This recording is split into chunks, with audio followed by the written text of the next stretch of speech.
Hi guys, for today's video is ipapakita ko sa inyo at ituturo ko sa inyo kung paano tayo magbayad ng ating bill sa Saneco. Gamit ang ating fully verified GCash, mas makakatipid tayo sa pamasahe and less hassle dahil hindi ka napipila. So without further ado, simulan natin ang tutorial na ito. So ayan, andito tayo sa ating GCash dashboard. Then i-click ang bills. After maklik ang bills, so piliin natin ang electric utilities. So under electric utilities, search natin dito sa search tab ang Saneco.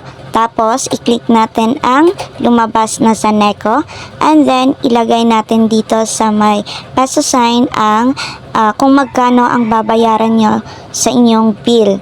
So ayan, nilagay ko is 449.89 dahil yun ang nakalagay sa aming bill na babayaran. Tapos ilagay lang ang 8 to 10 digit account number na nakalagay sa ibabaw ng inyong bills.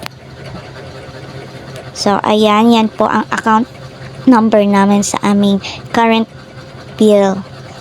Ayan, I mean electric bill. Tapos kung kanino nakapangalan ang inyong electric bill, so ayan, nakapangalan siya sa mama ko.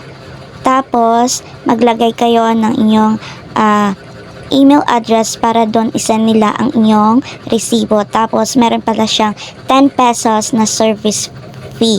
So, madagdag yun sa babayaran niyo. Kaya, ayan po ang babayaran ko, 459 pesos and 89 centavos. Tapos, i-click nyo lang ang confirm kung tama. At kung mali naman, kamali kayo ng spelling, pwede kayong mag-back. Tapos after ma-confirm at ayan na ang inyong resibo na nagbayad kayo sa Saneco. Ganun lang po kadali guys. Pwede nyo yung isave para kung sakali maputulan kayo, may mapakita kayo na resibo na tapos na po kayong nagbayad. So, yun lang po guys and thank you for watching. Bye!